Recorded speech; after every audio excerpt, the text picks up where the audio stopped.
নমস্কাৰ সকলকে ইতিমধ্যে আমি সলভ কৰিলোঁ যে ইকুৱেশ্যনটোৰ এই সাইডত যদি আমাৰ এক্সপোনেণ্টৰ পাৱাৰ কিবা থাকে তেনেহ'লে আমি এইটো কেনেকৈ সলভ কৰিব লাগে এইটো আমি শিকিলোঁ। তো এতিয়া যদি এক্সপোনেণ্ট না থাকে ইয়াত সাইন এক্স থাকে সাইন থাকে তাহলে আমি এইটো কেনেকৈ সলভ কৰিম এইটো এতিয়া আমি আহক শিকোঁ। তো বৰ্তমানে এইটো আমাক লিখি ল'ব লাগিব। কেনেকৈ লিখিব পাৰিম এইটো d square plus d plus 1 common লম y সাইন এক্স। আশা কৰিছোঁ এইখিনি বুজি লৈছোঁ বুজছা। ইয়াত আমি কি লিখছোঁ d equal to d by t x লিখছোঁ। তো এতিয়া আমি কি লিখিম the auxiliary equation is auxiliary ইকুয়েশনটো আমাৰ ইয়াত কি হ'ব কোৱা d square plus d plus 1 equal to 0 এইটো হ'ব আমাৰ equation auxiliary equation d square plus d plus 1 equal to 0 এটা আমার কি হয়ে যাব অক্সিলারি ইকুয়েশন হয়ে যাব। ডি স্কোয়ার না অক্সিলারি ইকুয়েশনটো কি আছিল M square plus M plus 1 D নয় সরি এটা তো থাকবো এম স্কোয়ার প্লাস এম। এটা যদি তোমালোকে সলভ করা এই যে ফর্মুলাটা minus b plus minus root over b square minus 4ac divide by 2i set বহাই যদি সলভ কৰা তোমালোকে ইয়াত এমৰ মান কি পাবা তোমালোকে এমৰ মান এটা পাবা এমৰ মানটো কি পাবা যদি তোমালোকে সলভ কৰা এইটো further equation to sine x আছিল না এক মিনিট ৰবা কত গ'ল অঙ্কটো m square plus M plus 1 তোমালোকে সলভ কৰিব পাবা 1/2 প্লাস মাইনাস আই ৰুট 3/2 যদি লংকাকে থাকে তেনেহলে আমাক কি কৰিব লাগে yc কমপ্লিমেন্টাৰি ফাংশন আমাৰ ইয়াত কি হ'ব কোৱা c1 কি আছিল e to the power alpha x e to the power 1/2x c1 cos root 3/2 plus c2 sin root 3/2 এনেকৈ আমাৰ ওলাব লাগিছিল। এইটো হ'ল আমাৰ কমপ্লিমেন্টারি ফাংশন। এইখিনিলৈকে আমি আগতে শিকিছোঁ। এতিয়া আমি sin x থাকিলে পাৰ্টিকুলাৰ ইন্টিগ্ৰেল কেনেকৈ ওলাম এইটো শিকিম। পাৰ্টিকুলাৰ ইন্টিগ্ৰেল ওলাব লাগিব কেনেকৈ yp ইকুৱেল টু 1 বাই আমাৰ যিটো আছিল এইটো লিখিব লাগিব কি আছিল D square plus D square plus d plus 1 আৰু ইয়াত কি আছিল সাইন এক্স কি আছিল সাইন এক্স। যেতিয়া আমাৰ পাৰ্টিকুলাৰ ইন্টিগ্ৰেল ওলাব লাগিব আৰু ইয়াত থাকিব ইকুৱেল টু এইটো থাকিব সাইন এক্স তেনেহ'লে আমি এই তলত চাব লাগিব। তলত কি চাম ক'ত ডি স্কোয়াৰ আছে মানে স্কোয়াৰৰ টাৰ্মতহে আমি বহাব পাৰিম এই এক্সৰ আগৰ কফিচিয়েণ্টটো। ইয়াত এক্সৰ আগত কফিচিয়েণ্ট কি আছে কিছু নাই মানে মনে মনে এক আছে। এই ওৱানটো আমি আগৰ নিচিনাকৈ সববিলাকতে বহাই দিলে নহ'ব ডি স্কোয়াৰত ডিৰ জেগাত বহাই দিলে নহ'ব য'ত য'ত ডি আছে তত বহাই দিলে নহ'ব। ই কি পাৱাৰত আমি য'ত য'ত ডি আছিল তত বহাই দিছিলোঁ কিন্তু ইয়াত বহাই দিলে নহ'ব। ইয়াত চাব লাগিব ক'ত ডি স্কোয়াৰ টাৰ্ম আছে য'ত ডি স্কোয়াৰ টাৰ্ম আছে আমি তাতহে অকল বহাব পাৰিম আৰু বাকীখিনিত আমি কি কৰিব নোৱাৰিম বহাব নোৱাৰিম। ডি থকা টাৰ্মখিনিত আমি কি কৰিব নোৱাৰিম ডি থকা টাৰ্মখিনিত আমি কি কৰিব নোৱাৰিম বহাব নোৱাৰিম। সৰি এইটো 2x আছিল তোমালোকে ঠিক কৰি ল'বা 2x আছিল ডি থকা টাৰ্মখিনিত আমি কি কৰিব নোৱাৰিম বহাব নোৱাৰিম। তো এইটো আমি এতিয়া কেনেকৈ কৰিম 1 বাই এইটো কি হ'ব কোৱাচোন এই যে কফিচিয়েণ্টটো যিটো আছে এইটো হ'ব 2 স্কোয়াৰ আৰু এই ইয়াৰ আগত এটা মাইনাছ হ'ব 2 স্কোয়াৰ দিলে এই যে 2 এক্সৰ কফিচিয়েণ্টৰ আগত 2 স্কোয়াৰ খালি য'ত স্কোয়াৰ আছে ইয়াৰ জেগাত খালি 2টো বহাব পাৰিবা ডিৰ জেগাত নবহাব পাৰিবা। ডি যেনেকৈ আছে এনেকৈ থাকিব প্লাছ 1 আৰু এইটো কি আছে সাইন 2x। এতিয়া 1 বাই এইটো কি হ'ব -4 প্লাছ ডি প্লাছ 1 এইটো এনেকুৱা হৈ যাব। এতিয়া যদি তুমি এইটো যদি আমি ফাৰ্দাৰ সলভ কৰোঁ তেনেহ'লে আমি এইটো কি পাম 1 বাই -3 প্লাছ ডি এইটো পাম। তো পামনে নাই এইটোতো আকৌ আমাৰ কি লিখা যাব 1 বাই -3 প্লাছ ডি এইটো এতিয়া আমি কি লিখিব পাৰিম ডি -3 আৰামত লিখিব পৰা যাব। এইটো কি লিখা যাব এইটো সাইন 2xটো আছে এইটো কি লিখা যাব ডি -3। এতিয়া আমাক কি কৰিব লাগিব কোৱাচোন এতিয়া আমাক আগত যে ৰেচনেলাইজেশ্যন কৰিছিলোঁ তো এই ডি জাগাততো আমি ডি জাগাততো আমি 2টো বহাব নোৱাৰোঁ ইয়াত স্কোয়াৰ আনিব লাগে। তো গতিকে যিহেতু ইয়াত স্কোয়াৰ আনিব লাগে তেনেহ'লে আমি কি কৰিম ইয়াত স্কোয়াৰ আনিম। কেনেকৈ স্কোয়াৰ আনিম আগত যে ৰেচনেলাইজেশ্যন কৰিছিলোঁ ইয়াত কি কৰিম ডি প্লাছ 3 টি তলতো মাল্টিপ্লাই কৰিম ওপৰতো মাল্টিপ্লাই কৰিম টি -3 ইয়াত হ'ব ডি প্লাছ 3 কিয় কৰিলোঁ কাৰণ ডিৰ জেগাত আমি এক্সৰ সাইন 2x মানে 2টো বহাব নোৱাৰোঁ কফিচিয়েণ্টটো বহাব নোৱাৰোঁ ই স্কোয়াৰ লাগে সেইকাৰণে আমি এইটো মাল্টিপ্লাই কৰি এনেকৈ আনিলোঁ। সাইন 2x এতিয়া তোমালোকে যদি এইটো সলভ কৰা কি পাবা d প্লাস 3 আৰু এইখিনি কি হ'ব কোৱা d স্কয়ার মাইনাস 3 স্কয়ার তো d স্কয়ার কি হ'ব মাইনাস 3 স্কয়ার ইয়াত sin 2x থাকিব তো 1 বাই d স্কয়ার মাইনাস 9 ইয়াতে কি আছে d প্লাস 3 আৰু ইয়াত কি আছে sin 2x ঠিক আছে এতিয়া তোমালোকে চোৱা এতিয়া আকৌ স্কয়াৰ পাইছো আকৌ কি পাইছো স্কয়াৰ পাইছো তো আকৌ আমি এই 2 ইয়াত বহাই দিব পাৰিম কিন্তু ডাইৰেক্ট ডিত বহাব নোৱাৰিম সেই কাৰণে আমি d2 কি আনিলো d স্কয়াৰ আনিলো এটা আমি ডাইৰেক্ট ইয়াত কি বহাব পাৰিম মাইনাস বহিব 2 স্কয়াৰ 2 এই যে কোএফিচিয়েন্টটো ইয়াত d জায়গাত 2 বহিল আৰু মাইনাস ফৰ্মুলাৰ কাৰণে আহিব মাইনাসটো আহিব বাৰে বাৰে -9 sin কি হ'ব 2x এটো কি লিখা দেব d প্লাস 3 এটো কি লিখা দেব 4 - 9 -4 - 9 sin 2x লিখা দেব এতিয়া তোমালোকে চোৱা sin 2x লিখা দেব তো এতিয়া কি লিখা দেব d প্লাস 3 minus 13 এটো কি লব sin কি লিখা যায় 2x sin 2x লিখা যায় এতিয়া sin 2x লিখা যায় এতিয়া এইখিনিক আমি কি লিখব পাৰিম এইখিনিক আমি লিখিব পাৰো কি লিখব পাৰো -1/13 এই d এটো কি আছে -1/13 এই নি কি লিখা আছে d + 3 * sin 2x তো এটো কি লিখা যায় -1/13 d sin 2x plus 3 sin 2x এটা কি আছে -1/13 d আমি কি লিখিছিলো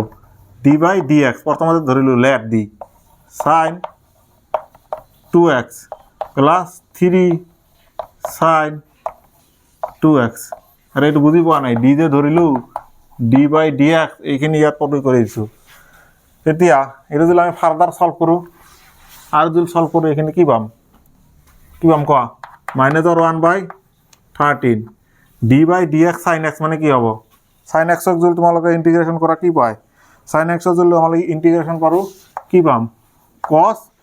x যেহেতু ইয়াত sin x নাই sin 2x আছে তাহলে আকো আমাক চেইন রুল খাটাই এই 2x ক করবা লাগবে এতিয়া যদি 2x ক আকো d/dx করা কি বাবা 2 কোএফিসিয়েন্ট আকো দাইবো x এর জায়গা দাও 1 তো ইয়াত কি হবে 2 cos 2x এটা ডিফারেন্সিয়েশন করলে এইখিনি পাবা 2 cos 2x 2 cos 2x plus এটা তো জানকা আছে 3 sin 2x এটা যদি আমাক কয় সলিউশনটো আমার কি হবে এইখিনি হল আমার yp ওলাই গল এটিকে দা জেনারেল সলিউশন ইজ কি হবে yc প্লাস yp yc কি আছিল e to the power yc কি আছিল আমার e to the power -1/2x into c1 cos beta কিমান আছিল c1 cos √3/2 plus c2 sin √3/2 minus yp কিমান আছিল -1/13 2 cos 2x plus 3 sin 2x এইটো হল আমার কি হয়ে যাব এইখিনি আমার কি হয়ে যাব এইটো ম্যাথৰ সলিউশন এতিয়া আমি আৰু এটা ম্যাথ কৰিম আৰু এটা ম্যাথ কৰাৰ পিছত আমি কি কৰিম এই নিয়মটো কৰা শেষ কৰিম তাৰ পিছত আমি বেলেগ এটা নিয়মলৈ প্ৰসিড কৰি যাম তো এইখিনি আৰু এটা বেলেগ ম্যাথ কৰাৰ আগতে বেলেগ ম্যাথ কোনটো কৰিম m স্কয়ার অংকটো আছে d square minus 3d plus 2 y 6 e to the power -3x plus or কি হবে sin 2x sin 2x না sin 2x এটা তোমার লিখিব লাগিব দা অক্সিলারি ইকুয়েশন কি হবে m square -3m plus or 2 equal to 0 that is equal to m square minus or 2m minus or m plus or 2 equal to 0 m minus 2 minus 1 m minus 2 equal to 0 that is equal to m minus 2 m minus 1 equal to 0 m is equal to 2 or m is equal to 1 এতিয়া আমার yc complimentary function কি হবে c1 e to the power 2x plus c2 e to the power x এটো আমার কি হই গল complimentary function ওলাই গল এটি আমার কি ওলাব লাগিব পার্টিকুলার ইন্টিগ্রালটো আমি কেন কাকে ওলাম yp আমি কেন কাকে ওলাম yp is equal to 1 by fd আছিল fd মানে কি d স্কয়ার মাইনাস অর 3d প্লাস অর 2 আৰু এইখিনি ইয়াত বহাই দিয়া 6 e to the power minus or 3x plus sin 2x ইয়াত দুটা নিয়মে এপ্লাই হ'ব এইকাৰণে আমি এইটো অংক লিখছো তো এইটো আমি এক্সট্ৰা এক্সট্ৰাকে লিখিব আৰু 1 by d square minus 3d plus 2 into 6 e to the power minus 3x plus 1 by d square minus or 3d plus 2 sin 2x আমার কি করা যায় লিখা যায় এতিয়া কি করা যাব এতিয়া এটু কি আছিল প্রথম নিয়মটো এপ্লাই করা 6 যেহেতু আমার কনস্ট্যান্ট 6 টো আগত আইব আর বাকি তোমালোকে বহাই দিয়া 1 by e to the power minus or 3x যেহেতু কোএফিসিয়েন্ট মাইনাস আছে ইয়াত বহা minus or 3 square minus 3 into minus or 3 plus or 2 প্রথম নিয়ম মতে যেহেতু কোএফিসিয়েন্ট আছে এটু দ্বিতীয় জায়গাত বই যায় আর ইয়াত দ্বিতীয় নিয়মটো এপ্লাই করা 1 by sin 2x আছিল ইয়াত তাহলে 1 by কি হ'ব d স্কয়াৰৰ জায়গাত বইব d স্কয়াৰৰ জায়গাতে কি বইব 2 স্কয়ার হইব বাট ইয়াত মাইনাস থাকিব কিন্তু d জায়গাত আমি বহাব নোৱাৰো খালি কাৰণ এইটো নিয়মত খালি স্কয়াৰৰ জায়গাতে বহায় প্লাস 2 বাই এখানে সেম থাকি যাব তো এটা তোমালোকে চোৱা এখানে কি হৈ যাব 6 e to the power minus or 3x এখানে করলে কি হবে plus or 9 minus plus or 9 plus or 2 that is equal to 6 e to the power minus or 3x divided by 9 plus 9 18 20 plus এখানে কি হবে 1 by কি হবে minus or 4 minus or 3d plus or 2 sin 2x plus 1 by minus or 2 minus or কি হবে 3d sin 2x এখানে তো হয়ে গল এতে ইয়ার পর কি কমন লওয়া যায় হয়ে গল এখানে ইমান তো লইকে তো হয়ে গল তো এই সাইডে তো সেমই থাকিব কি থাকিব 6 e to the power minus or 3x by 20 ইয়ার পর যদি মই -2 কমন লও মাইনাস ইয়াত আইব তো 1 by কি হবে 2 plus 3d হয়ে গল 2 plus 3d এটু কি লেখা যায় 6 e to the power minus or 3x minus 1 by 3d plus or 2 6 e to the power minus or 3x minus 1 by 3d plus 2 into 3d minus 2 তো ইয়াত কি কৰিব লাগিব 3d minus 2 দিয়ে এটা মাল্টিপ্লাই কৰিব লাগিব e to the power কি আছিল sin 2x এর কারণে মাল্টিপ্লাই করলে হয়তো বুঝি পাইছা কারণ আমার তাতে কি আছে কি আনিব লাগিব কারণ আমার কি আনিব লাগিব স্কয়ার আনিব লাগিব তো এটা কি হবে 3d minus 2 এটা কি হবে 9d স্কয়ার কারণ এই স্কয়ার গুলো মাইনাস আর 2 স্কয়ার করলে কি হবে 4 sin 2x এটা তোমালোকে সব কি কৰিব লাগিব অপর কিন্তু ঠিকই থাকবো কি থাকিব 6 e to the power minus or 3x divided by 20 minus এতিয়া তোমালোকে d স্কয়ার টাইপ কি বহাব লাগিব 2 বহাব লাগিব 3d minus 2 এতে d স্কয়ার টাইপ বহা 2 বহা 9 d স্কয়ার টাইপ কি বহব 2 স্কয়ার আর ফর্মুলার কারণে মাইনাস আগতে এটা আইব এটা কি আইব মাইনাস আগতে আইব ইয়াত তাৰপিছত মাইনাস অৰ 4 এৰ জায়গাত মাইনাস 4 এ থাকিব আৰ ইয়াত কি থাকিব sin 2x এটা তোমালোকে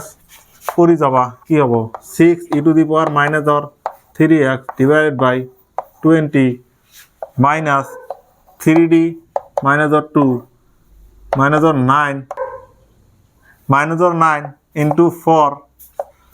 minus 4 সাইন 2x। তো এটা কি লেখা যাব 6 e to the power minus অর 3x ডিভাইড বাই 20 মাইনাস অর 3d মাইনাস 2 4 9 যা মাইনাস অর 28 মাইনাস অর 4 সাইন 2x 4 সাইন 2x। তো কি হব 6 e to the power minus অর 3x ডিভাইড বাই 20 প্লাস হবে এই যে একটু দুটো এই মাইনাস আর মাইনাস কমন হলে প্লাস এটা 3d মাইনাস আর 2 এখানে কি হয়ে যাব 32, কারণ এটা যোগ করলে মাইনাস আর 32 হলে মাইনাসে মাইনাসে প্লাস প্লাস আর 32 সাইন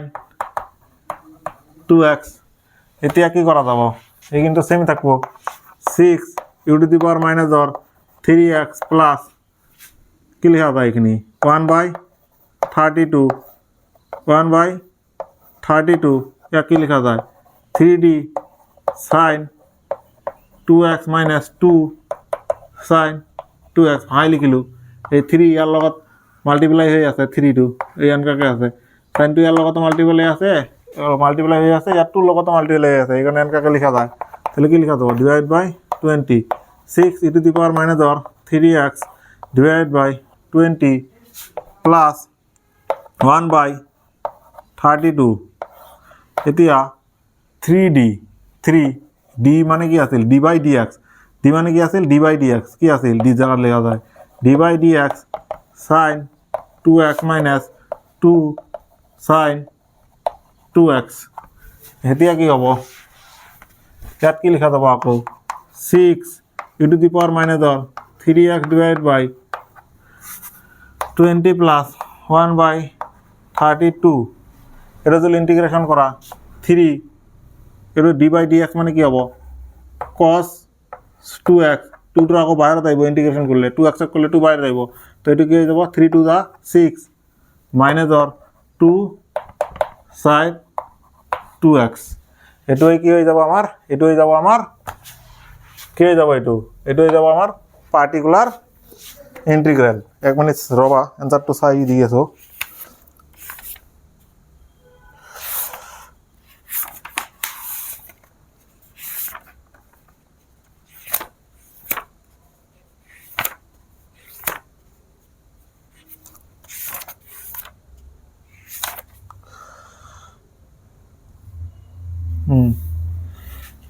এইটু আমি কি লিখব পারো কাটাকাটি করলে 3/10 e to the power minus অর 3x plus 1/32 6 cos 2x minus 2 sin 2x 2 sin কি হয়ে যাব 2x 2 sin 2x।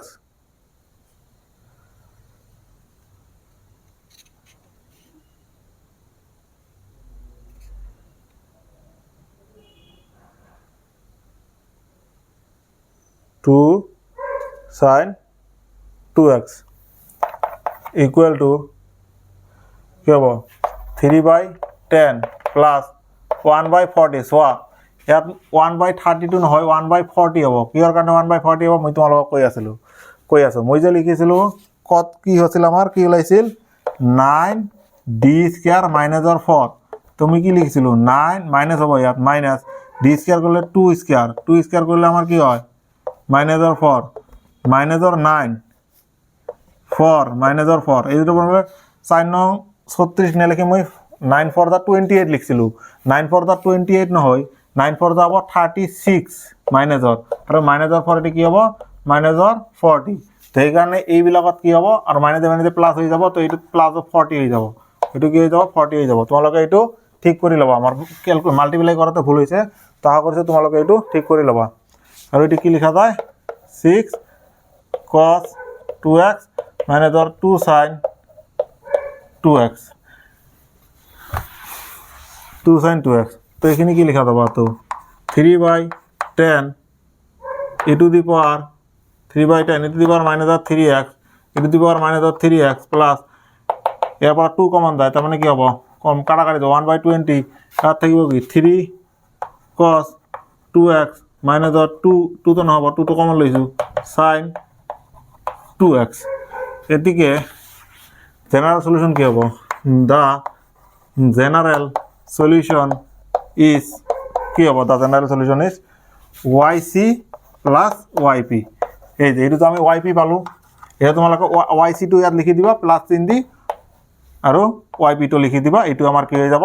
General solution হৈ যাব এনেকৈ কৈ আমি কি কৰিব পাৰোঁ সাইন বা কস থাকিলেও সেম ৰুল সাইন বা কস থাকিলেও আমি কি কৰিব পাৰি সলভ কৰিব পাৰি যদি ইকি পাৱাৰত থাকে তেনেহ'লে সব জায়গাতে আমি একো বহাব লাগিব এক্সৰ কফিচিয়েণ্টটো বহাব লাগিব আৰু যদি কস বা সাইনত থাকে তেনেহ'লে কি কৰিব লাগে স্কোয়াৰত খালে ডি স্কোয়াৰত ঠাইত আমি কি কৰিব লাগিব মানটো বহাব লাগিব আৰু আগত মাইনাছ হ'ব আৰু যদি তেতিয়া যদি ডি স্কোয়াৰ নাথাকে তেনেহ'লে আমি ডি স্কোয়াৰ বনাই ল'ব লাগিব আৰু কি কৰিব লাগিব ওপৰত যদি ডি থাকে আমি কি কৰিব লাগে ইণ্টিগ্ৰেশ্যন কৰিব লাগে এইখিনি মনত ৰাখিবা এইটোক লৈ আমাৰ কেইটা নিয়ম গ'ল দুটা নিয়ম গ'ল আৰু আমাৰ কেইটা নিয়ম আছে তিনিটা নিয়ম আছে আৰু মই ইয়াৰ পিছৰ নিয়মটো ইয়াৰ পিছত লৈ আহি আছোঁ ধন্যবাদ